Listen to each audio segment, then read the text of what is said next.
My wife, the CEO, yelled. All you do is take you've never given this family anything. My daughter nodded in agreement, then told me to leave if I had any pride left.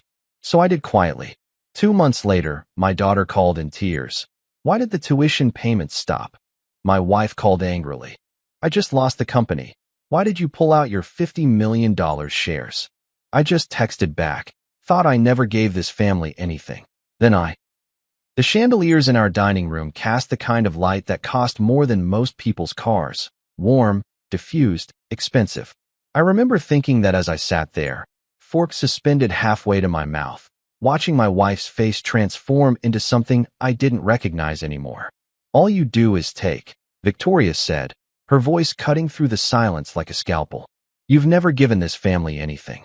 The room seemed to compress around those words. The air grew thick, heavy. I set my fork down carefully, the soft clink against the porcelain plate somehow obscenely loud. My daughter, our daughter, Emma, sat across from me. 22 years old, graduating from Yale next month. She was wearing the diamond earrings I'd given her for her birthday last year. The ones she'd cried over, saying they were the most thoughtful gift she'd ever received. The light caught them now as she nodded, slowly, deliberately, in agreement with her mother. That nod, God. That nod broke something in me that I didn't know could break. Dad, Emma said, her voice carrying that particular tone of disappointment that only children who've been given everything can perfect. If you had any pride left, you'd just leave. I looked at Victoria then, really looked at her. CEO of Castellano Industries, her name on the Forbes list, her face on magazine covers. She was beautiful still, 53, and could pass for 40. The kind of woman who commands boardrooms and turns heads at charity galas. She looked at me like I was a stain on her expensive upholstery. Well, Victoria prompted, one perfectly manicured finger tapping against her wine glass. Chateau Margaux, $800 a bottle. I knew because I'd ordered it for tonight's dinner. Because it was her favorite. Because I'd thought. It doesn't matter what I'd thought. Okay, I said quietly. Victoria blinked. What? Okay, I repeated. I'll leave. I stood up. The chair scraped against the hardwood. Brazilian cherry, installed 2 years ago after Victoria complained the old floors weren't elegant enough for someone of her stature. I'd handled the contractors, the timeline, the stress of having our home torn apart for 3 months. You're actually, Emma started, then stopped. For a moment, something flickered across her face. Surprise? Regret? It vanished before I could name it. I walked out of the dining room. My footsteps echoed through our there. Home. 8,000 square feet in Atherton, California. One of the most expensive zip codes in America. $40 million of real estate sitting on 2 acres of manicured perfection. The guest room where I'd been sleeping for the past 6 months had my laptop, some clothes, my toiletries. I packed methodically, numbly. 18 years of marriage, reduced to 2 suitcases and a garment bag. I heard Victoria's voice from downstairs, on the phone already. Yes, I need to schedule an emergency board meeting for Monday. Something's come up. Family matter. Always work. Always the company. I took one last look around the room. There was a photo on the nightstand, Emma's graduation from high school. She was sandwiched between Victoria and me, all 3 of us smiling. I'd coached her debate team that year, helped her rehearse her valedictorian speech, stayed up late teaching her to drive stick shift in my old Porsche because she said automatic was boring. I left the photo. Let them keep the memories. They'd probably replace me in them anyway, the way memory works when you decide someone was never good enough. The front door closed behind me with a soft click. No dramatic slam. No final words. Just silence. It was snowing. Unusual for the Bay Area, but 2025 had been a strange year for weather. The flakes fell soft and quiet, like the universe was offering a visual metaphor I didn't ask for, but probably needed. Each snowflake a moment, dissolving on contact, leaving no trace it was ever there. I got in my car, a 5-year-old BMW, nothing flashy, not like Victoria's new Bentley or Emma's Tesla, and drove. I didn't know where I was going. Away. That was enough. The Four Seasons in Palo Alto became my temporary residence. Not because I needed luxury, though the irony of being called a taker while booking a $800 a night room wasn't lost on me, but because it was familiar, anonymous, The kind of place where the staff don't ask questions, they just bring you coffee and fresh towels and leave you alone. Room 847, corner suite. I'd stayed here before, years ago, when Victoria and I were first dating. Before she became the CEO. Before Emma was born. Before everything became about what we had instead of who we were. That first night, I sat by the window and watched the snow continue to fall over Silicon Valley. The lights of the tech campuses glowed like earthbound constellations. Google, Facebook, Apple, all the companies building the future, while I sat in a hotel room, displaced from my own life. My phone buzzed. Text from Victoria's attorney, Richard Brennan. I'd met him at company events. Always thought he seemed decent for a lawyer. The message was brief. Mrs. Castellano requests you contact me regarding separation terms. We'd like to settle this amicably and quickly. Amicably. Quickly. Of course. Can't have a messy divorce dragging down the CEO's image. Bad for the stock price. Bad for the brand. I didn't respond. Instead, I pulled out my laptop and opened a file I hadn't looked at in months. Maybe years. A spreadsheet I'd been maintaining since before Emma was born. Call it documentation. Call it a diary kept in numbers instead of words. The file was called contributions.xlsx, and it was, in its own way, a love letter. Or maybe a suicide note. Depends on your perspective. I scrolled through it now, in the dim light of the hotel room, snow falling outside, my marriage dissolving in real time. Row 1. Seed funding for Castellano Industries. $5 million. January 2007. That was my inheritance from my father. He died young, 58, heart attack, and left me everything. A successful commercial real estate portfolio that he'd built from nothing. $5 million that I'd poured into Victoria's dream of starting her own logistics company. I believe in you, I told her when I wrote that check. Build something amazing. She had, just not with me. Row 47.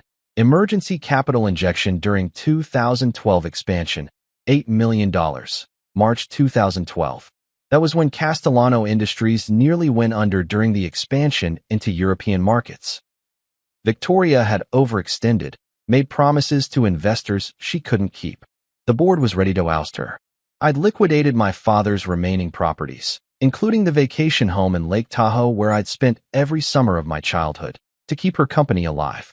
You saved me, she'd whispered in bed that night, crying. I'll never forget this. Never. Row 89. Purchase of controlling shares through investment vehicle. $42 million. September 2018. This one was more complicated. Victoria's company had gone public in 2016. Successful IPO, good first year. But by 2018, there were whispers. A hostile takeover attempt by a Chinese investment firm. Victoria was terrified. Losing the company meant losing her identity. She'd worked so hard, built it from nothing. Well, from my $5 million, but who's counting? I'd been managing my investments carefully. Conservative portfolio, good returns. I had capital, so I bought shares, lots of them, through an LLC. Not in my name. Victoria knew, of course, but we'd structured it, so I wasn't on any public documents. She didn't want people thinking her husband was propping her up. Bad optics. Strong, independent female CEO doesn't need her husband's money. Except she did. She needed it very much. Those shares gave me effective control of 15% of Castellano Industries. Combined with Victoria's own shares and a few key board members we could count on, it created an unassailable voting bloc. The hostile takeover failed. Victoria's position was secured. I couldn't have done this without you, she'd said at the celebration dinner. You're my rock. I closed the laptop, sat in the dark, let the weight of it all settle over me like snow. The thing is, I never needed the credit, never needed public acknowledgement. I loved Victoria. I loved our daughter. I wanted them to succeed, to thrive, to never feel the kind of financial insecurity I'd felt as a kid watching my parents struggle before my father finally made it. Money was a tool, not an identity. Or so I'd thought. But apparently, in their eyes, providing tools made me a taker. Enabling their success made me worthless. Being quiet about my contributions made me invisible. Or maybe they'd always seen me as invisible, and I was just now noticing. The call started on day 3. Not from Victoria or Emma. From other people. Michael Chun, my squash partner and one of Victoria's board members, called first. Hey man, heard about you and Vic Stori. Listen, purely business question. Are you planning to sell your shares? Because if you are, I have some buyers who'd be interested. Good terms. Very good terms. I told him I hadn't thought about it. Which was true. I hadn't thought about anything except the look on Emma's face when she nodded. That slow, deliberate nod. Barbara Kensington called next. She ran the nonprofit where both Victoria and I had been major donors. Or where I had been a major donor, channeled through Victoria's name for tax purposes, and because, again, optics. James, Barbara said, her voice dripping with carefully calibrated sympathy. I heard about your separation. I wanted to reach out personally because, well, Victoria has been such an important supporter of our work. I hope this won't affect her ability to continue her generous contributions. Victoria's generous contributions. Right. I'm sure Victoria will do what's right, I said, and hung up. My old friend Tom. We'd gone to Stanford together before I dropped out to help my father with his business when he got sick. Called on day 5. Dude, he said. I heard. This is insane. What the hell happened? Tom was safe. Tom had known me when I was broke, eating ramen, driving a car that barely started. Tom had been there when I met Victoria at a charity auction where I'd volunteered as a waiter to make extra cash. Tom knew the full story. They think I never gave them anything, I said. Silence on the line. Then they what? Victoria said I only take. Emma agreed. So I left. James. Man. Come on. Everyone knows you basically funded. No one knows, Tom. That was the point. Victoria didn't want anyone to know. The strong, self-made CEO narrative doesn't work if people know her husband bankrolled the whole operation. Then tell them. Show them. Jesus, you have documentation, right? You're not an idiot. I have documentation. So use it. This is insane. They can't just. They can, I said quietly. They did. Another silence. Longer this one. What are you going to do? Tom asked finally. I don't know yet. I lied. Because I did know. I knew exactly what I was going to do. I just wasn't ready to do it yet. There was a timing to these things. A rhythm. You don't deliver the punchline before setting up the joke. You don't reveal the truth before people have committed fully to the lie. Victoria called on day 7. Not to apologize. To negotiate. James, she said, her voice crisp and businesslike. CEO voice. Board meeting voice. We need to discuss the terms of our separation. Richard is ready to meet with your attorney. I don't have an attorney, I said. Pause. Why not? Haven't gotten around to it. James, don't be difficult. We're both adults. This doesn't need to be messy. I'm prepared to be generous. Generous. That word again. As if she was giving me something instead of taking everything. What did you have in mind? I asked. I've had Richard draw up a proposal. Community property division, standard spousal support terms, clean break. You'll be well taken care of. And Emma? Longer pause. What about Emma? I haven't heard from her. She's busy with finals. And she's upset, James. You left. You walked out on your family. The rewriting of history had begun. Already, I was the villain. The man who abandoned his wife and daughter. Not the man who was told to leave. Not the man whose daughter looked him in the eye and said he should go if he had any pride left. Right, I said. Finals. Look, James. Victoria's voice softened slightly. Negotiation tactic number 3 from her playbook. I'd seen her use it in board meetings. I know this is emotional, but let's be practical. You'll receive a fair settlement. You can move on with your life. We both can. What's fair? I asked. $2 million. The BMW. And I won't contest you taking some of the furniture from the house. Personal items. Within reason. $2 million. From a marriage to a woman worth north of $300 million. From a man who had given her every dollar that made her fortune possible. Generous indeed. I'll think about it, I said. James, don't drag this out. It's not good for anyone. Especially Emma. She's already stressed about graduation. She doesn't need her parents' divorce becoming some prolonged drama. How is her tuition? I asked suddenly. What? Emma's tuition. Last semester at Yale. That's paid up, right? Of course it's paid. Why would you owe? You've been paying that, haven't you? Your account. Has been for 4 years. Full tuition, room, board allowance. About $320,000 total. Silence on the line. I could almost hear her recalculating, adjusting her mental spreadsheet of what I'd contributed versus what I'd taken. but not quite reaching the truth. Not yet. Well, Victoria said finally. That's part of being a parent. It doesn't entitle you to. I'm not asking for entitlement.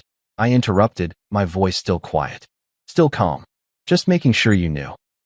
In case the payments need to come from somewhere else now. Are you threatening to stop paying our daughter's tuition? Victoria's voice went sharp. Dangerous. I'm not threatening anything. I'm just asking if you knew where the money was coming from. Because Emma seemed to think I never gave this family anything. Want to make sure she understands what nothing actually looks like. I hung up. My hands were shaking. Not from anger. From something else. Something that felt like the first crack in a dam that had been holding back a flood for 18 years. Tom showed up at my hotel room on day 10 with a bottle of whiskey and a folder full of papers. Okay, he said, pushing past me into the suite. I couldn't sleep. This whole thing has been driving me crazy. So I did some digging. Tom, shut up and listen. I called in some favors. Looked into some public filings. Did you know that Castellano Industries is actually in trouble? I blinked. What kind of trouble? Financial trouble. The kind where they're about to miss payroll trouble. The kind where their Q4 numbers are going to be a disaster and the board doesn't know yet trouble. He spread the papers on the coffee table. SEC filings. Quarterly reports. Financial statements that required a forensic accountant to fully understand but were clearly showing a company in distress. Victoria's European expansion was a disaster, Tom explained.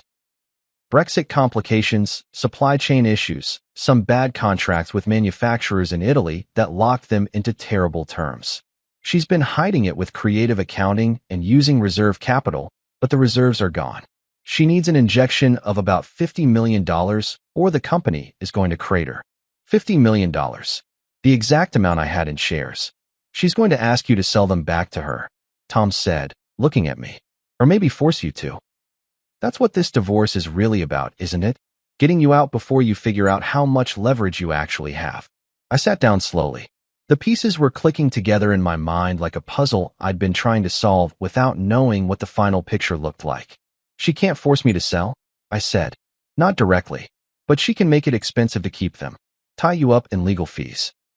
Make the divorce so messy that you're desperate to liquidate assets just to pay your lawyers. That's why she wants a quick, amicable settlement. Exactly. She gets you out, gets control of the shares, and gets the capital she needs to save her company.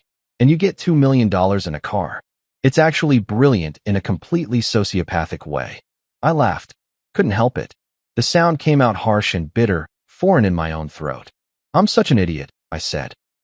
No, Tom said firmly. You're not an idiot. You're a good man who married someone who saw an opportunity instead of a partner. There's a difference. He poured 2 glasses of whiskey, Macallan 18, because Tom didn't mess around, and handed me one. Question is, Tom continued, what are you going to do about it? I looked at the papers spread across the table. Numbers. Percentages. The anatomy of a betrayal laid out in financial statements and SEC filings. I'm going to wait, I said. Wait for what? For them to commit fully. Victoria needs to believe I'm beaten. Needs to think I'm the same passive guy who let her put everything in her name, who never asked for credit, who just quietly faded into the background of her success story. And then, I took a long sip of whiskey. It burned going down, a good burn, a cleansing burn. And then I'm going to show them what nothing actually looks like. Emma called on day 21. I was in the hotel gym, trying to maintain some routine, some normalcy, when my phone buzzed. I almost didn't answer. But some part of me, the father part that 22 years couldn't kill, made me pick up. Dad. Her voice was different. Uncertain. None of the confident dismissiveness from the dinner. Emma. Hi. Can we talk? I mean, are you okay to talk right now? I stepped off the treadmill, grabbed my towel. I'm okay to talk. Silence. I could hear her breathing, the way she used to breathe when she was little and scared of the dark, calling for me from her bedroom. My tuition, she said finally. The payment didn't go through. For next semester. And they're saying if it's not resolved by the end of the week, I'll be administratively withdrawn and I can't graduate. There it was. The first domino. Dad. Emma's voice cracked. Why did the payment stop? I'm not sure, I said carefully. Have you asked your mother? She said it's your responsibility. That you're trying to punish her by hurting me. That this is typical of you. Using money as a weapon. Using money as a weapon. The irony was so thick I could have spread it on toast. Emma, I said quietly, did you know I've been paying your tuition? What? Of course. You're my dad. No. I mean, did you know the money was coming from my account? Not a joint account. Not the family trust. My personal account. Money I earned and saved and invested. Pause. I don't know. I never really thought about it. Does it matter? Does it matter? My daughter, brilliant enough for Yale, couldn't see the contradiction. Couldn't understand that you can't simultaneously believe someone never gave you anything while expecting them to pay your $80,000 a year tuition.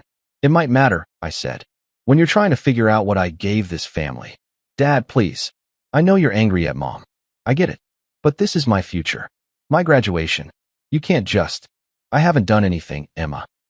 The payment stopped because I'm not living in the house anymore. Because your mother told me to leave. Because you told me to leave if I had any pride left. Remember? Silence.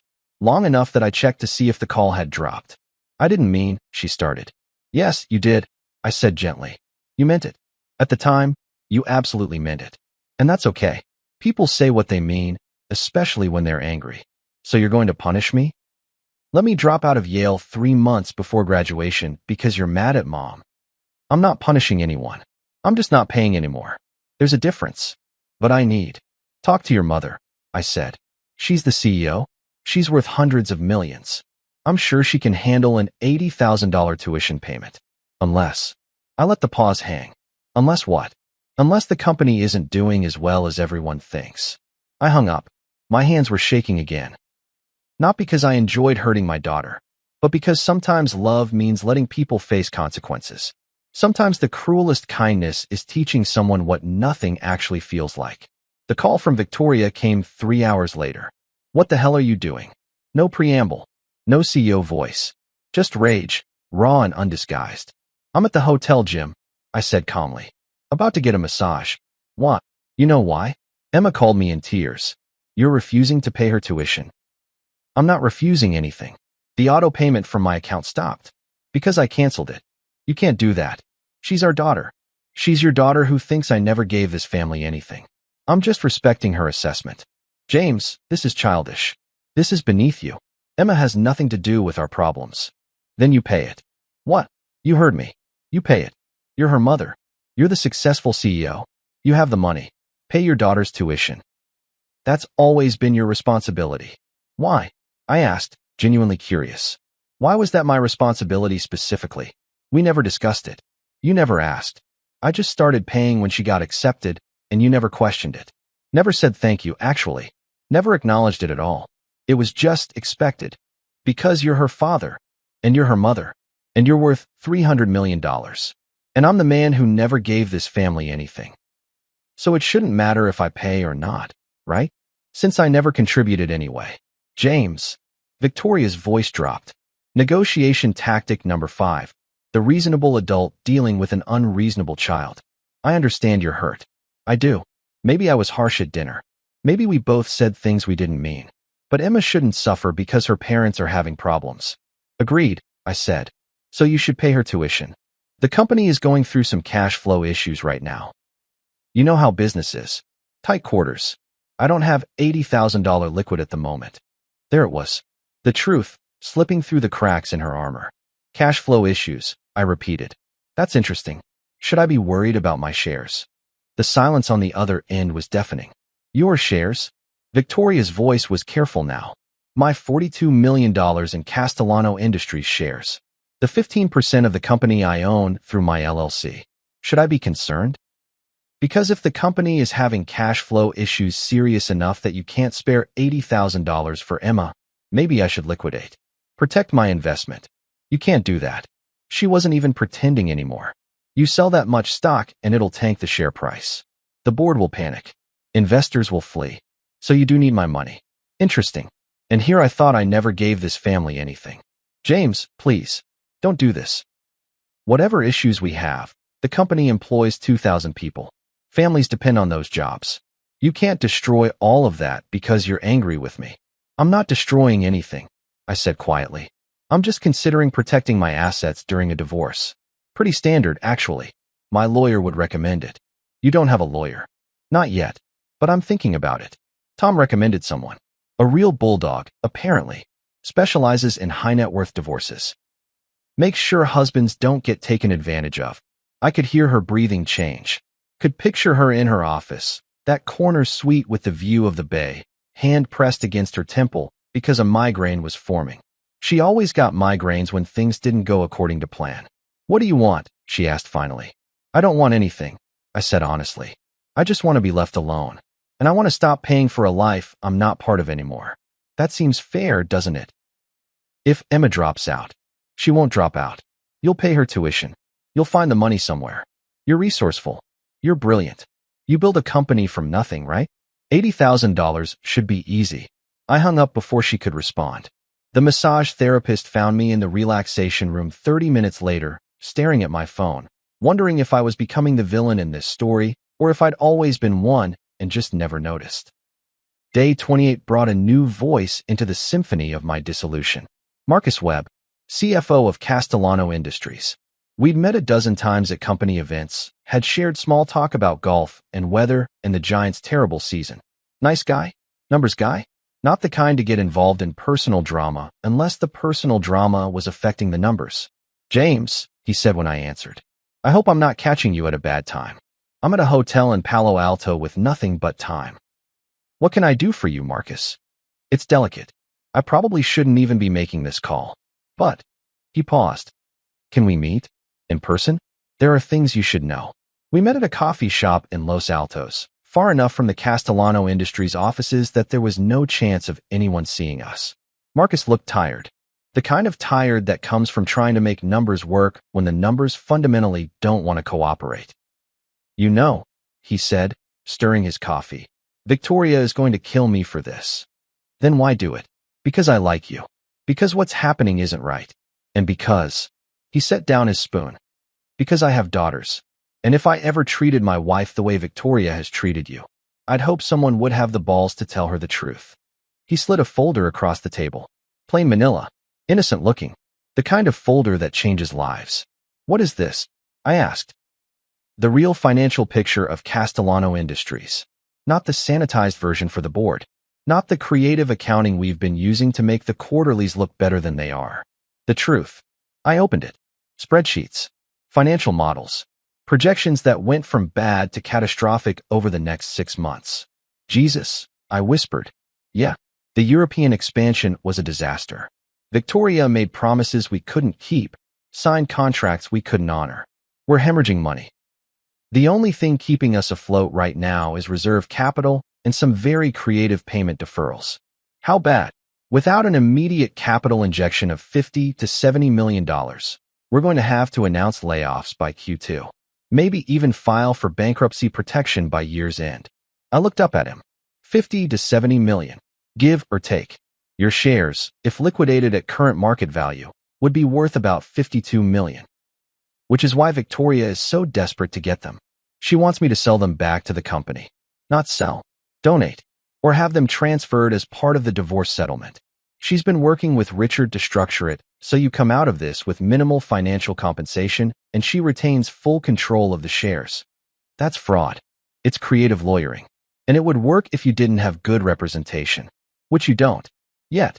I closed the folder. "Why are you telling me this?" Marcus took a long sip of his coffee. 2 reasons.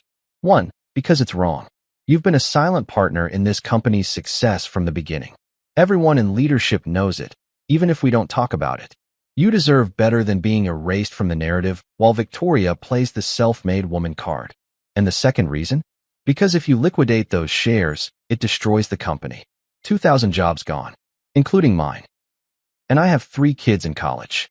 He smiled grimly. So this is self-interest wrapped in a morality tale. You're asking me not to sell. I'm asking you to be strategic. You have leverage. Real leverage. Use it. But don't destroy everything out of spite. There's a path here where you get what you're owed and the company survives. What path? That's between you and Victoria. And probably her lawyers. And definitely your lawyers, once you hire some. But James? He stood up, put on his coat. Whatever you decide to do it soon. The clock is ticking. And Victoria is getting desperate. Desperate people make bad choices. He left me there with the folder and a coffee that had gone cold. I sat for a long time, watching people come and go. Young couples sharing pastries. Students hunched over laptops. Retirees reading newspapers. All of them living lives that made sense, that had clear boundaries between right and wrong, mine and yours, love and betrayal. My phone buzzed. Text from Tom. Hired you a lawyer. Best in the business. Meet her tomorrow at 10. Don't argue. You need this. I texted back. Thanks. Then I opened the folder again and started reading. Really reading. Understanding for the first time the full scope of what I'd built and what I was about to tear down. Catherine Price's office was in San Francisco, top floor of a building in the financial district with views that cost more per square foot than most people's homes. She was 50-something, silver-haired, with the kind of sharp eyes that missed nothing and the kind of reputation that made opposing counsel nervous. Tom speaks highly of you, she said, shaking my hand. Which is rare for Tom. He usually thinks everyone is an idiot. That's accurate, I agreed. She gestured to a chair. Her office was elegant, but not ostentatious. Law books, modern art, a photo of 2 teenage boys on her desk. So, Catherine said, sitting across from me, tell me everything. And I mean everything. Don't leave out details because you think they're not important or because they're embarrassing. I can't help you if I don't know the full story. I told her. Started with the dinner, the accusations, Emma's nod. Then backtracked to the beginning. Meeting Victoria, the early years, the seed funding, every capital injection, every quiet save when the company was struggling. Catherine took notes. Didn't interrupt. Just listened with that particular intensity that good lawyers have, the kind that makes you feel heard and terrified simultaneously. When I finished, she set down her pen. Okay, she said. First, the good news.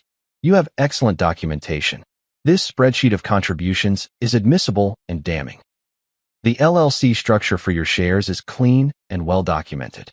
California is a community property state, but that works in your favor here because it means you're entitled to half of everything, including the appreciation in Victoria's company that your capital made possible. And the bad news? The bad news is your wife is playing hardball and you've been playing tiddlywinks. She has Richard Brennan, who is a shark. She has a PR machine that can paint you as the bitter ex-husband trying to destroy a successful woman's company. And she has time, James. The longer this drags out, the more expensive it gets for you. The more likely you are to settle just to make it stop. What would you do? I asked. Catherine leaned back in her chair. What I would do is burn it all down. Take everything you're owed, liquidate the shares, let her company implode, and walk away rich enough to never care what anyone thinks. But that's not what you're asking, is it? No, you're asking what you should do, which is a different question. And the answer depends on what kind of man you want to be when this is over. I don't want to destroy the company, I said. I don't want 2,000 people to lose their jobs because I'm angry. Even though some of those people watched Victoria treat you like you were invisible? Even though they benefited from your money while you got no credit? Even though. She nodded slowly. Then we're going to need to be smart. Strategic. We're going to use your leverage to get you what you're owed, financially, emotionally, publicly, without nuking the company. It's possible, but it's going to require Victoria to acknowledge some very uncomfortable truths. She won't. She will if the alternative is bankruptcy. Trust me, I've done this dance before. The question is whether you have the stomach for it, because this is going to get ugly before it gets better. Your wife is going to fight. Your daughter is going to be caught in the middle. People you thought were friends are going to choose sides. Are you ready for that? I thought about Emma's voice on the phone, crying about tuition. About Victoria's face at dinner, disgusted and dismissive. About 22 years of being invisible, of being useful but not valued. I'm ready, I said. Good. Catherine pulled out a contract. Then sign this retainer agreement, and let's get to work. First thing we do is file a response to Victoria's divorce petition with our own counterpetition. We're going to lay out every dollar you put into that company, every contribution you made to the marriage, and we're going to ask for 50% of everything. Not 50% of what she thinks is fair, 50% of what exists. Including her company? Including her company. We're going to file a motion to prevent her from making any major business decisions without court approval until the assets are divided. We're going to freeze accounts. We're going to make it very clear that if she wants a war, she's going to get one. And then, And then we're going to wait for her to blink. Because she will, James. She has to. Her company is dying and you're holding the defibrillator. The question is whether you're willing to watch it flatline long enough for her to understand what she's about to lose. I signed the retainer agreement. Watched my signature dry on the page. A commitment to the war I'd been avoiding. One more thing, Catherine said as I stood to leave. Your daughter, Emma, she's going to call you. Probably soon. She's going to cry and beg and tell you that you're ruining her life. And she might believe it. But James, she's 22. She's not a child. And sometimes the greatest gift you can give your children is teaching them that actions have consequences. Even for them. You sound like you have experience with this. She glanced at the photo on her desk. My ex-husband tried to turn my boys against me during our divorce. Told them I was choosing my career over family. That I was a bad mother. And for a while, they believed him. Teenagers believe what's easy to believe. But eventually, they grew up. They saw the truth. And now they know that standing up for yourself isn't the same as being selfish. How long did it take? 3 years. 3 very long years. But we got there. You will too. Or you won't. Either way, you'll know you didn't let someone erase you from your own life story. Catherine filed our response 2 weeks later. It was 38 pages of legal precision and financial truth. Every dollar I'd invested. Every contribution I'd made. Every time I'd saved the company while Victoria took the credit. The motion to freeze assets and require court approval for major business decisions was granted within 48 hours. Apparently, judges don't like it when one spouse tries to hide community property during divorce proceedings. Victoria called me 6 times that day. I didn't answer. She left voice messages, each one escalating from confusion to anger to desperation. James, what are you doing? This is insane. You're going to destroy everything we built. We built. Finally acknowledging the we. My lawyers are telling me you're trying to take control of my company. You can't do that. That's my life's work. Her life's work. Built with my money. Please call me back. We need to talk about this. We can work something out. Don't do this through lawyers. Now she wants to talk. Now that the knife is at her throat. I texted her back. Just one line. Talk to Catherine. She speaks for me now. Emma called that night. 2 a.m. I was awake, staring at the ceiling of my hotel room, wondering if I was doing the right thing or if I was becoming the monster they'd accused me of being. Dad. Her voice was small, young. The way she sounded when she was 7 and had a nightmare. Emma. It's late. I know. I'm sorry. I needed to talk to you. Mom's been crying for 3 days. She says you're trying to take everything. That you're going to destroy the company. That she's going to lose everything she's worked for. Is that what she told you? Yes. And Dad, I get that you're mad at her. I get that maybe we were harsh at dinner. But this is too much. You're going to ruin thousands of lives because your feelings are hurt. Emma, has your mother explained why I filed the counterpetition? She said you're being greedy. That you want money that isn't yours. That you're trying to claim you built the company when everyone knows she did. Everyone knows. The narrative was set. Victoria the genius. Victoria the self-made success. And me? I was just the bitter ex-husband trying to steal her thunder. Emma, I said carefully. Do you know how much money I've put into your mother's company over the years? I don't know. Some. But that's what husbands do, right? They support their wives. I've invested $55 million. Starting with $5 million in seed funding when she had nothing but a business plan. Then $8 million when the company nearly went bankrupt during the European expansion. Then $42 million in shares to prevent a hostile takeover. Silence. Emma, did you hear me? That's not. Mom said she built the company herself. That she bootstrapped it. From nothing. She built it from $5 million of my inheritance. Money my father left me when he died. Money I gave her because I believed in her dream. But Emma's voice was confused now, uncertain. Why didn't she tell me that? Because it didn't fit the story. The powerful female CEO story. The self-made success story. Having a husband who bankrolled everything isn't inspiring. It's embarrassing. So you're mad because you didn't get credit? No. I'm mad because you and your mother looked me in the eye and told me I never gave this family anything. Because I was erased from my own life story. Because when I tried to leave quietly, your mother tried to take everything in the divorce while giving me nothing. She offered you $2 million. From a marriage where I contributed $55 million. Emma, Can you do the math on that? Can you see why that might be insulting? More silence. I could hear her breathing, could imagine her in her dorm room at Yale. Phone pressed to her ear, worldview cracking. I didn't know, she said finally, quietly. I know you didn't. Why didn't you tell us? Why did you let Mom take all the credit? Because I loved her. Because I thought it didn't matter. Because I was stupid enough to believe that being valued in private was enough, even when I was invisible in public. Dad, I'm sorry. I'm so sorry. What I said at dinner, I didn't. You did. You meant it. At the time, you absolutely meant it. And that's the problem, Emma. You believed your mother's narrative so completely that you couldn't even see me standing right in front of you. She was crying now. Full sobs. What do you want me to do? Nothing. This isn't about you. This is between your mother and me. But the company will survive or it won't. That's up to your mother. I'm just making sure that if it survives, I'm not written out of the story of how it did. Can we meet? Emma asked. Please? I want to see you. I want to understand. Maybe, I said. When things settle? When you've had time to process. But Emma, I need you to understand something. I love you. I will always love you. But I'm not going to let you treat me like I'm worthless just because your mother convinced you I am. You're an adult now. You get to choose whether you believe the story you've been told or whether you want to know the truth. I hung up before she could respond. My hands were shaking again. This time, I let them. Sometimes you have to let yourself fall apart before you can put yourself back together. The deposition took place in Catherine's conference room. Victoria, Richard Brennan, 2 associates, Catherine, me, and a court reporter.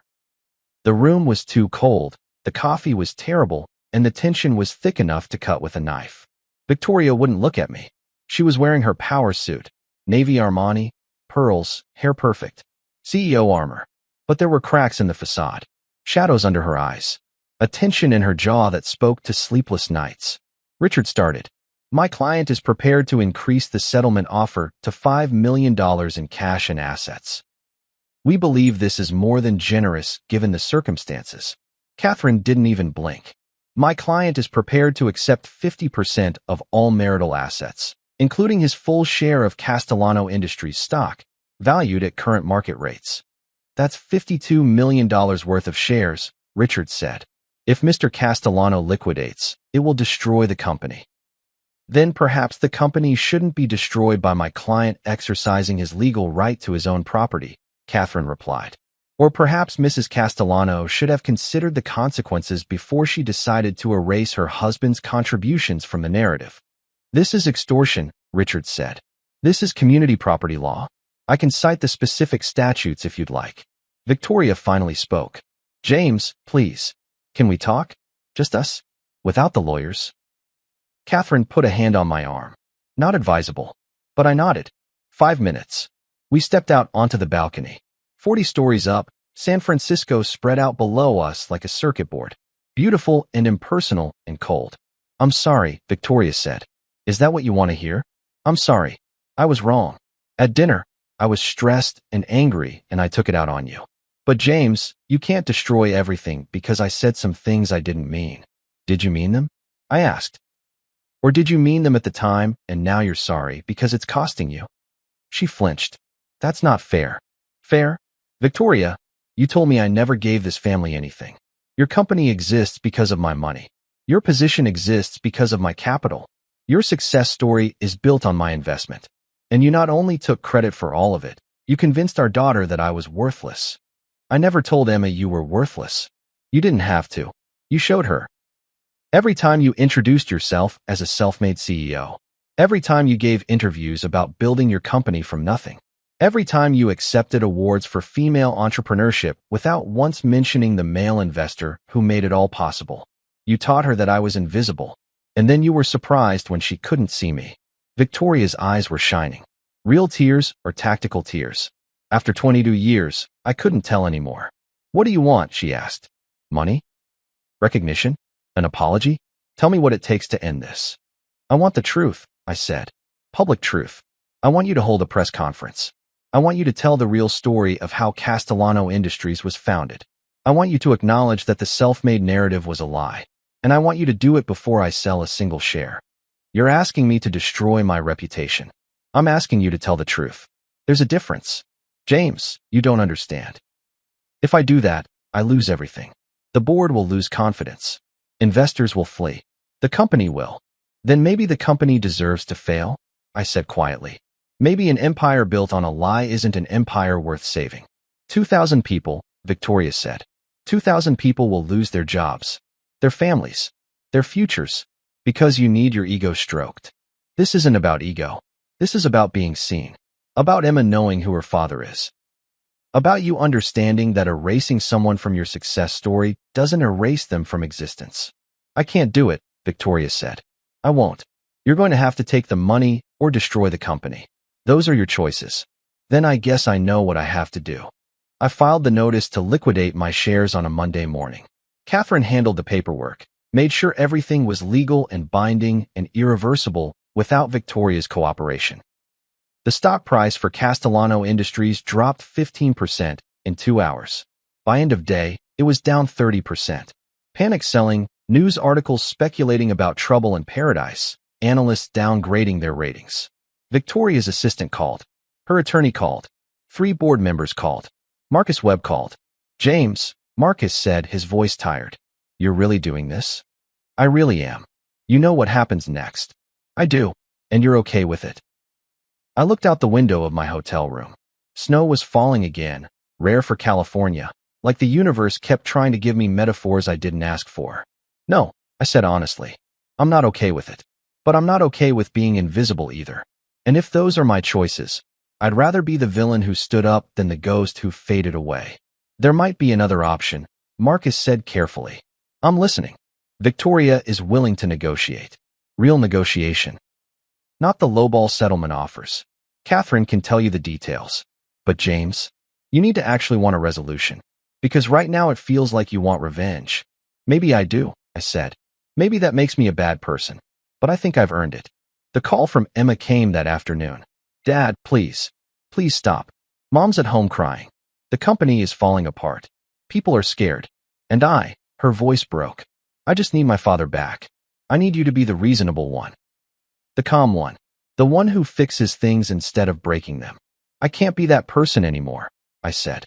I was that person for 22 years, and it made me invisible. I'm sorry, Emma. I love you. But I can't save your mother from the consequences of her own choices. So that's it. You're just going to let everything burn. I'm going to let the truth come out. What happens after that isn't up to me. She hung up. Didn't say goodbye. I sat in the silence of the hotel room and wondered if this was what winning felt like. If so, winning felt an awful lot like losing everything that mattered. Catherine called at 7 p.m. Victoria wants to meet, she said. Tonight. No lawyers. She says she's ready to talk about your terms. She's stalling. Trying to buy time to find another investor. Probably. But she's also desperate. And desperate people make deals. You coming? Where? The house. Your house. She wants to meet there. Of course she did. Home turf advantage. Surrounded by everything we'd built together. Every memory, every photograph, every piece of furniture I'd paid for. I'll be there in an hour, I said. Driving through the gates of my own home felt surreal. The house was lit up like always, every window glowing warm and golden. The kind of house people dream about owning. The kind of house that looks like happiness from the outside. Victoria answered the door herself. No staff. No Emma. Just her, looking smaller somehow without her CEO armor. Wearing jeans and a sweater, no makeup, hair pulled back.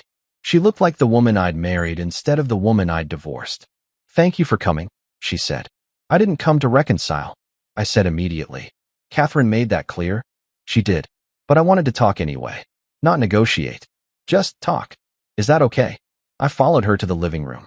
She'd made tea. Earl Grey, my favorite, though she'd always thought it tasted like soap. Small gestures.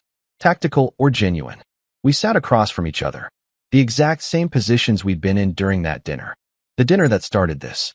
I've been thinking, Victoria said, about what you said. About Emma not being able to see you. And you were right. Okay. I did that. Not on purpose, maybe. But I did it. I was so focused on being seen as successful, as independent, as self-made, that I erased you. From my story, from Emma's understanding, from everything. And that was wrong. Yes, it was. But James, I need you to understand why. Being a woman in business it's different. Every success is scrutinized. Every achievement is questioned. If people knew how much money you'd invested, they wouldn't see me as successful. They'd see me as a wife who used her husband's money. And I couldn't bear that. So you erased me instead. I told myself it didn't matter, that you knew what you'd contributed. That private acknowledgement was enough. But I see now that I was asking you to be invisible so I could be seen. And that wasn't fair. I took a sip of tea. It was too hot, burned my tongue. Why are you telling me this now? Because I'm about to lose everything. The company, my reputation, maybe even Emma. And I realized that I already lost the most important thing 2 months ago when you walked out that door. I lost you. Victoria, let me finish. Please. She set down her cup. Her hands were shaking. I don't expect you to forgive me, or to come back, or to save the company. But I need you to know that I see you now. I see what you gave, what you sacrificed, what you enabled. And I'm sorry I made you invisible. What are you asking for? I'm asking if there's a way to make this right. Not just financially, but truthfully. I'm asking if you'll help me tell the real story. The one where we built the company together. Where your investment and my vision created something neither of us could have made alone. That's what I asked for 2 days ago, and you said no. I know. I was wrong. I was scared. But James, I'm more scared of becoming the villain in my own daughter's eyes. Of becoming someone who destroys lives to protect their ego. So I'm saying yes. If you'll still accept. I sat back, studied her face, looked for the manipulation, the angles, the CEO calculating her next move. But I couldn't find it. All I saw was a woman who'd built her identity on a lie and was finally admitting it. What exactly are you proposing? A joint press conference. Tomorrow. We stand together and tell the truth. How the company was founded. How your capital made it possible. How we were partners, even when I was pretending we weren't. I acknowledge everything publicly. We restructure the ownership to reflect reality. And we figure out a divorce settlement that's actually fair. And if I say no, then you liquidate. The company collapses. 2,000 people lose their jobs. And you were right. Maybe it deserves to collapse. Maybe an empire built on a lie isn't worth saving. But James, those 2,000 people didn't lie. They just worked hard and built their lives around something I promised would be stable. They deserve better than being collateral damage in our war. She was right. Damn her, she was right. I need to think about it, I said. Of course. Catherine has the proposed terms. It's everything you asked for. Split ownership, fair division of assets, public acknowledgement. I'm not trying to trick you. I just want to do the right thing, even if it's 2 months too late. I stood to leave. At the door, I turned back. Victoria? Why now? Why not fight me all the way? You usually don't give up. She smiled sadly. Because Emma asked me a question this morning. She said, Mom, if Dad really did all those things, if he really invested all that money, why would he have stayed quiet about it? And I didn't have a good answer. The only answer that made sense was that he loved us. And I realized that destroying someone who loved us that much makes me a monster. And I don't want to be a monster. I left without responding. Drove back to the hotel through snow that was still falling, still accumulating, still burying everything in quiet white. Catherine called before I even made it to my room. She sent me the proposed terms. James, this is everything. Full acknowledgement, fair settlement, restructured ownership. If you agree to this, you win. Do I? I asked. Because it doesn't feel like winning. That's because winning in family court never feels like winning. But this is as good as it gets. Take it. I need to sleep on it. You have 12 hours. If you don't accept by tomorrow morning, she's going to have to file for bankruptcy protection and this all becomes moot. Your shares become worthless, the company dissolves, and everyone loses. 12 hours. Got it. I didn't sleep. Instead, I sat by the window and watched the snow fall and thought about what justice actually meant. Did it mean Victoria standing on a stage admitting she'd lied? Did it mean getting half of everything we'd built? Did it mean my daughter finally seeing me? Or did justice mean something smaller, quieter? The knowledge that I'd stood up for myself, that I'd refused to be invisible, that I'd forced the truth into the light, even if it cost me everything. At 6 a.m., I called Catherine. I'll take the deal, I said. On one condition. What condition? Emma has to be there. At the press conference. I want her to hear it from her mother directly. No filters, no spin. The whole truth. I'll make it happen. The press conference was held at Castellano Industries headquarters. Large conference room, rows of reporters, cameras everywhere. Victoria's PR team had pitched it as a major announcement regarding company structure and leadership. They had no idea what was actually coming. I arrived early. Wore a suit for the first time in months. Tom had brought it from storage, helped me get ready like he was my best man again. In a way, he was. Just for a different kind of ceremony. You ready for this? Tom asked. No, but I'm doing it anyway. Emma was already there, sitting in the front row. She saw me, and her face crumpled. Started to stand, then sat back down. Uncertain. My daughter, uncertain about whether her father wanted to see her. I walked over. Hi, sweetheart. Dad. She stood, hesitated, then hugged me. Hard. I'm so sorry. For everything. I didn't know. I should have known, but I didn't, and I'm sorry. We'll talk after, I said gently. Right now, just listen. Okay. She nodded, wiping her eyes. Victoria came out with Catherine. We'd agreed on the format. Victoria would speak first, laying out the true history of the company. Then I would answer questions. We'd do it together, standing side by side, for the first and last time in our professional lives. The reporters settled. Cameras focused. This was being live-streamed to the company, to investors, to anyone who cared about Castellano Industries and its CEO. Victoria stepped to the podium. She looked directly at the cameras, no notes, no teleprompter. Thank you for coming, she said. I've called this press conference because I need to correct a narrative that I've been telling for 18 years. A narrative about how Castellano Industries was founded, how it grew, and who made that growth possible. The room was silent. Waiting. I've always said I built this company from nothing, that I bootstrapped it, fought for every dollar, carved out my success through vision and determination alone. That narrative has been repeated in articles, interviews, award speeches. It's the foundation of my reputation as a female entrepreneur. And it's a lie. Murmurs in the room. Cameras clicking. Reporters leaning forward. Castellano Industries was founded with $5 million in seed capital. That money came from my husband, James Castellano. It was his inheritance from his father, who had worked his entire life to build a real estate portfolio and leave something for his son. James took that inheritance and gave it to me to start this company. She paused, took a breath. In 2012, when we were expanding into European markets and nearly went bankrupt, James liquidated his father's remaining properties, including a vacation home that had been in his family for 3 generations, to give me $8 million in emergency capital.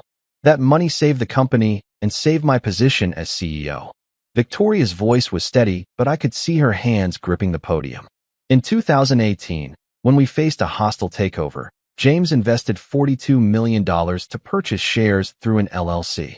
Those shares gave us the voting bloc we needed to fight off the takeover and secure the company's independence. To this day, James owns 15% of Castellano Industries. His capital has made him the second largest shareholder, though his name appears nowhere in our public documents. Emma was crying in the front row, silent tears streaming down her face. In total, my husband has invested $55 million into Castellano Industries, more than any venture capital firm, more than any angel investor. He has been the company's most significant financial partner from the very beginning. And I have systematically erased him from every story I've told about our success. Victoria looked directly at the camera. I did this because I was afraid. Afraid that if people knew the truth, they would see me as someone who used her husband's money instead of someone who built something from nothing.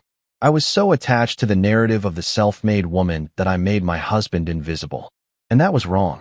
She turned to look at me. James, I'm sorry. I'm sorry for erasing you. For taking credit for our shared success.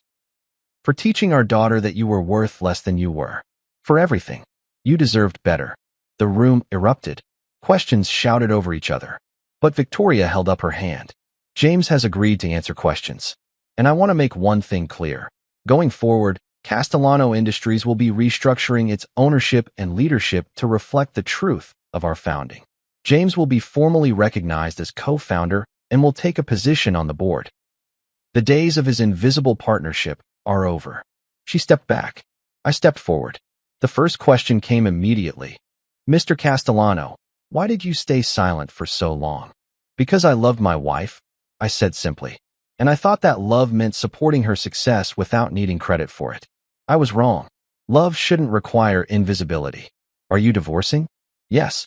But we're doing so with honesty and with a settlement that reflects our actual contributions to our shared life. No more lies. No more erasure. Do you regret your investment? I paused, looked at Emma, still crying in the front row, looked at Victoria, who had just publicly destroyed her own narrative to tell the truth. No, I said, I don't regret the investment. I regret allowing myself to be erased. But the company itself, the jobs it's created, the products it's built, I'm proud of that. We're proud of that. More questions, more answers. Catherine had prepared me for most of them, but some I had to answer from the heart. Finally, what do you want people to know? I want people to know that partnership means visibility, that supporting someone's dream doesn't mean disappearing into it. And I want my daughter, I looked at Emma, to know that her father gave her family everything he had, even when it wasn't acknowledged. Because that's what love looks like. But I also want her to know that love has limits. And one of those limits is self-erasure. The press conference went viral within hours.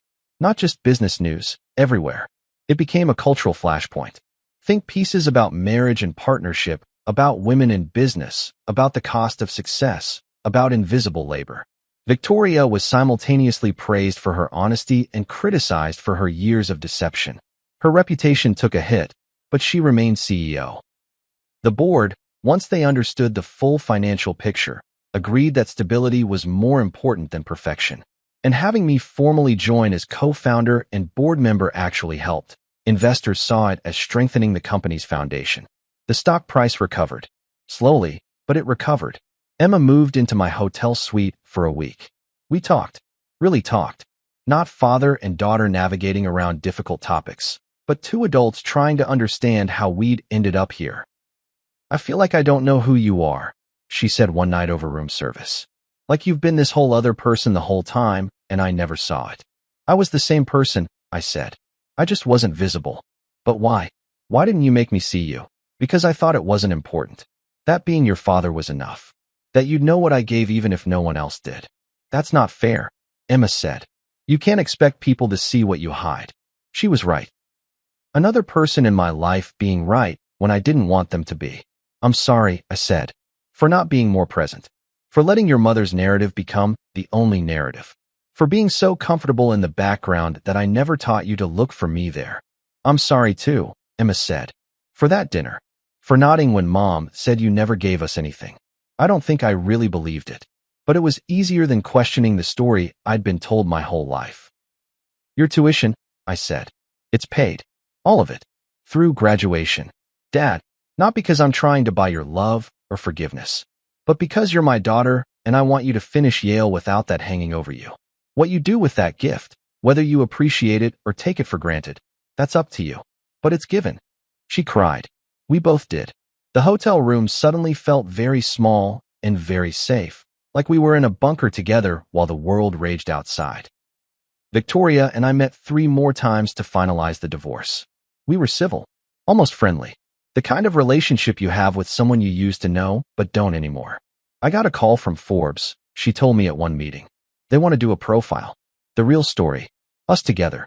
Are you going to do it? I don't know. Feels like more exposure than I want. But Catherine thinks it's good for the company. Shows transparency. Growth. All the buzzwords. What do you think? I think I'm tired of caring what people think. But I also think I owe it to you.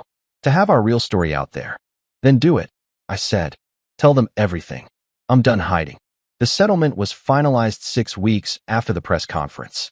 I got 30% of our combined assets. Not 50, but fair given that Victoria had built the company operationally even if I'd funded it financially. I retained my 15% ownership stake in Castellano Industries and my board seat. Victoria kept the house. I didn't want it anyway. Too many memories, too many ghosts.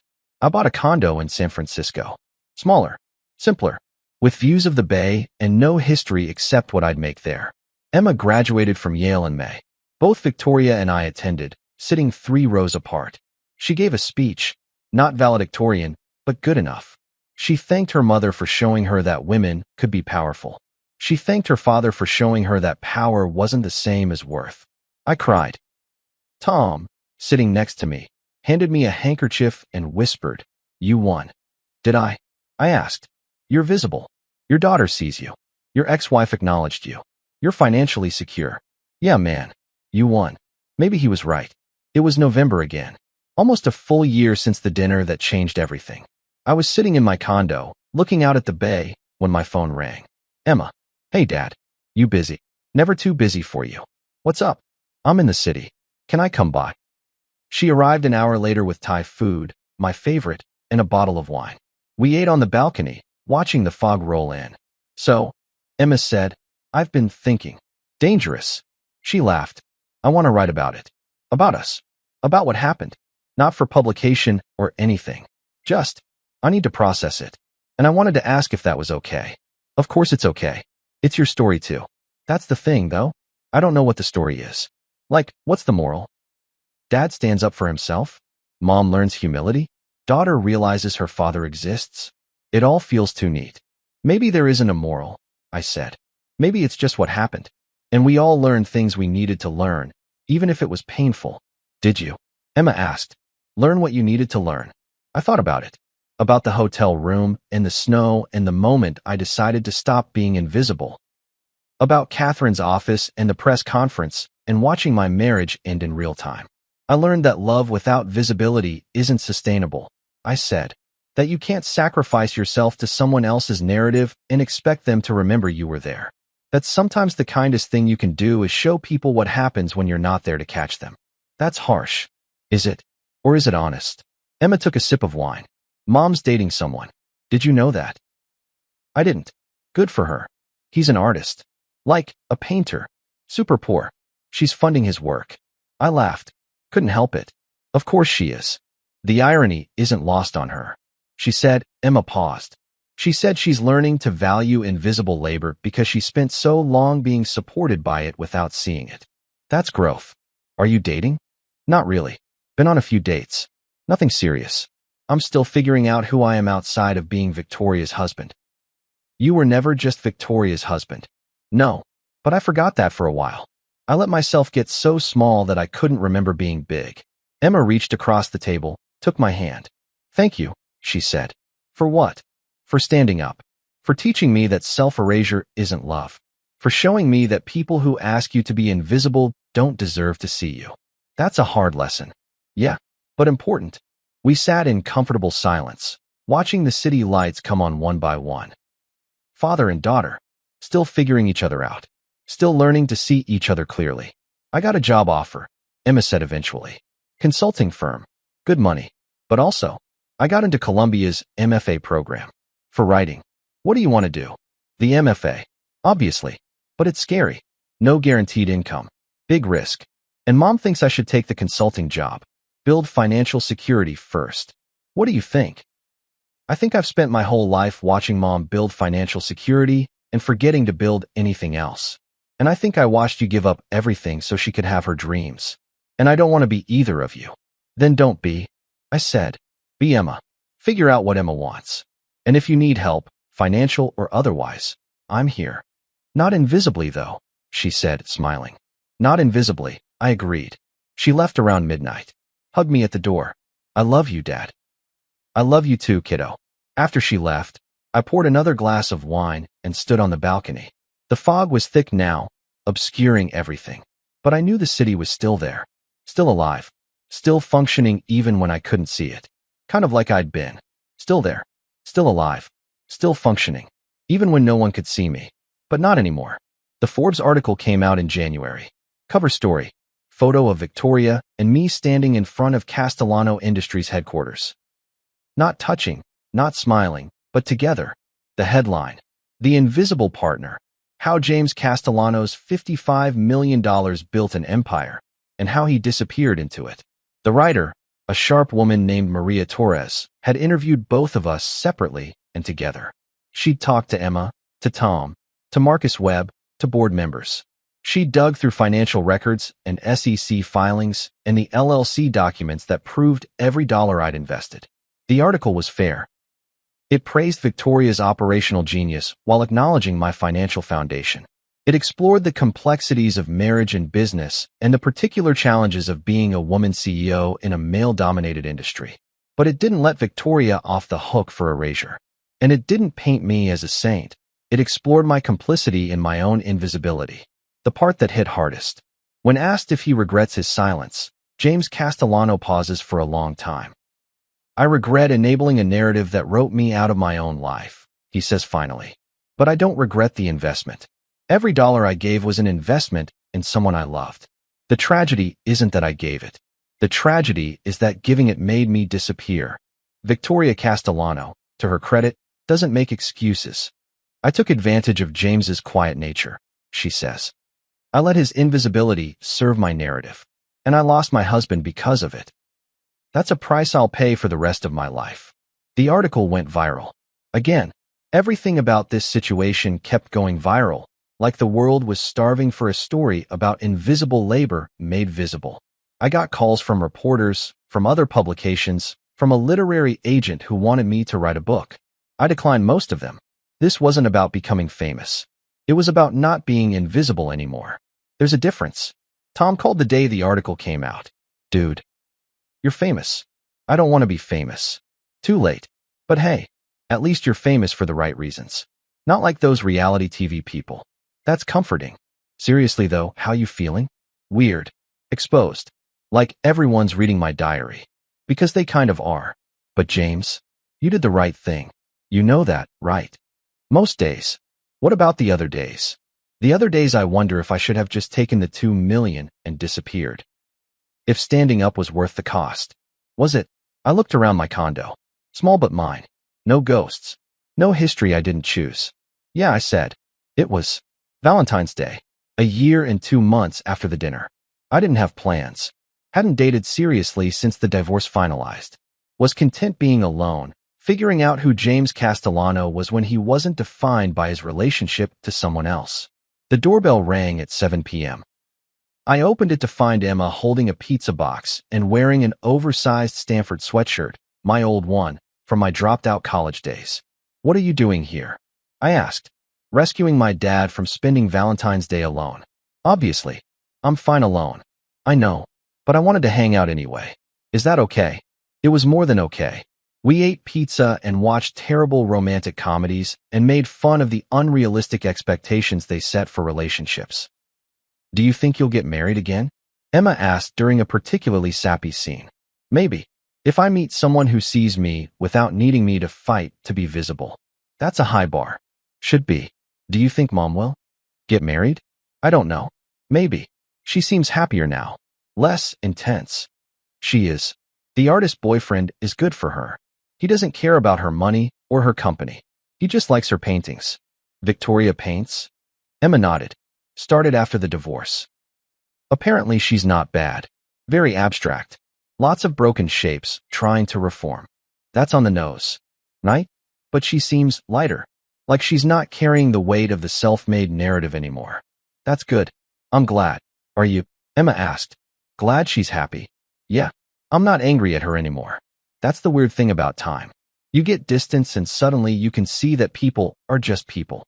Flawed and trying and sometimes failing spectacularly. Doesn't mean they're evil. Just means they're human. That's very evolved of you. I had good therapy. We laughed. Emma curled up next to me on the couch like she used to when she was little. I'm starting the MFA program in September, she said.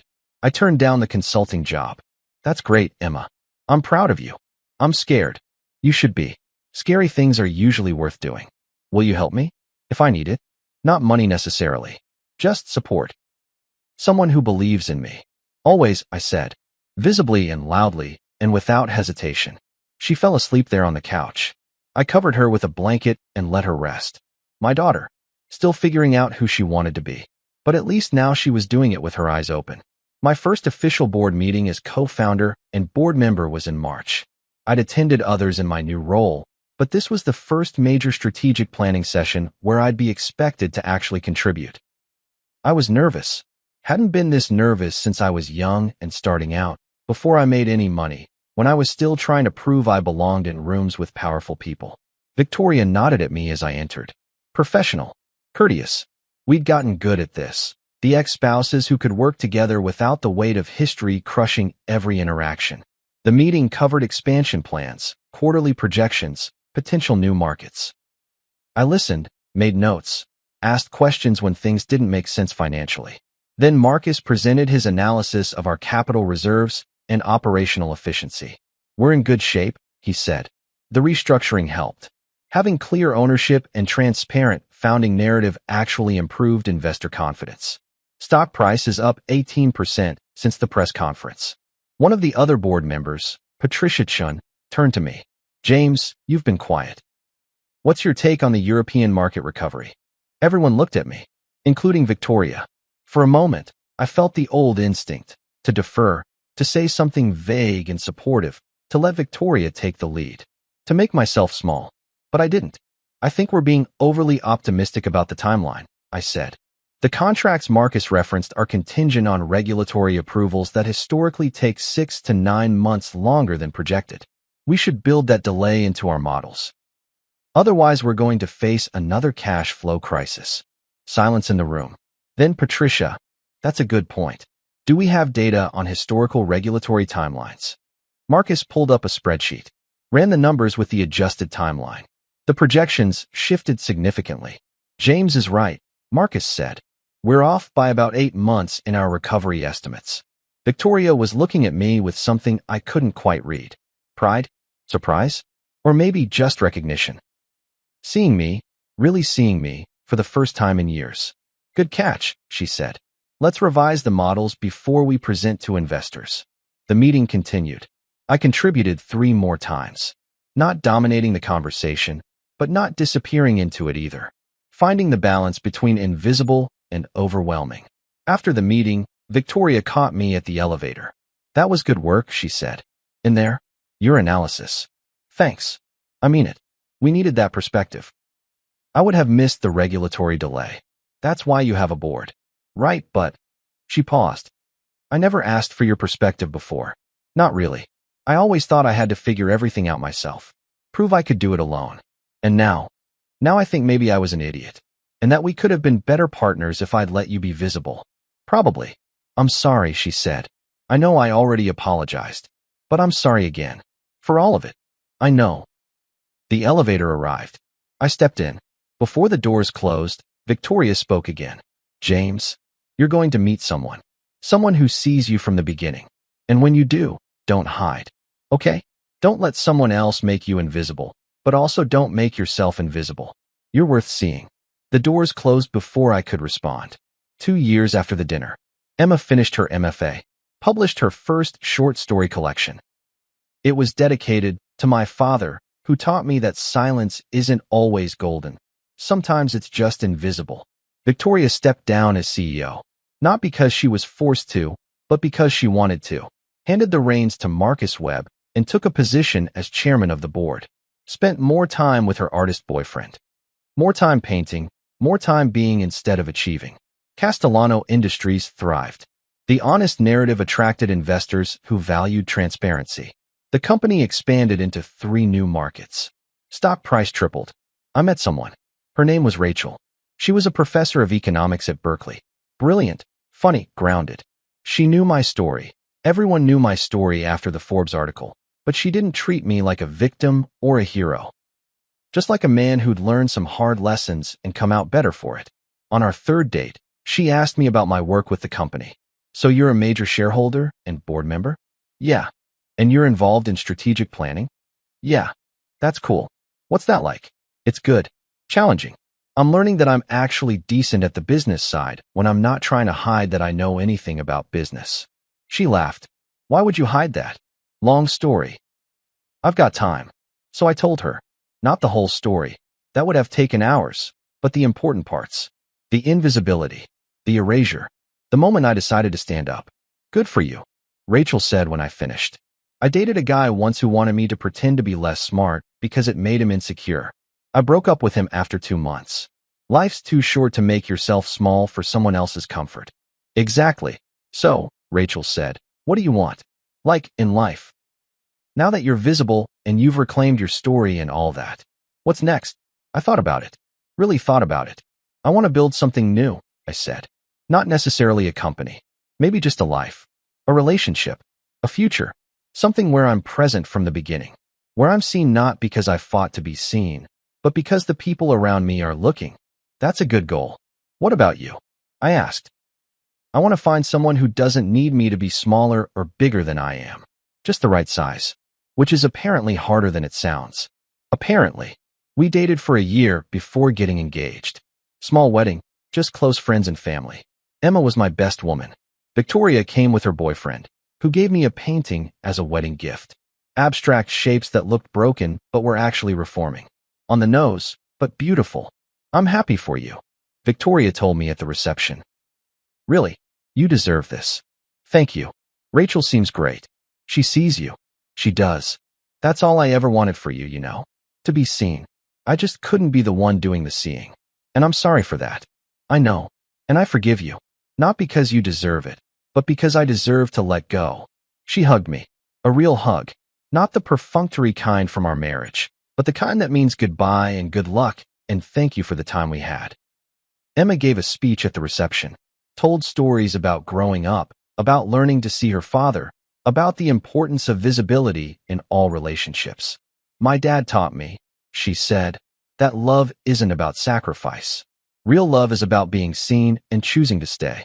It's about building something together where both people are visible, valuable, and valued. And watching him build that with Rachel has taught me what I should look for in my own relationships. Someone who makes me bigger, not smaller. Someone who sees me, celebrates me, and stands beside me, not behind me or in front of me. Tom gave a speech too. Got drunk first, which was probably a mistake. I've known James since college, he slurred slightly. And I watched him disappear into a marriage that didn't deserve him. But I also watched him find himself again. And now I'm watching him build something new with someone who sees him from the start. And if that's not a happy ending, I don't know what is. It wasn't an ending, just a beginning. Another beginning. Rachel and I bought a house in Marin. Not as big as the Atherton house, but ours. We filled it with art from her artist friends, books from my growing collection, photographs of our life together. Emma visited often, brought boyfriends and girlfriends for us to meet, asked for advice, argued with me about politics and literature and whether pineapple belongs on pizza.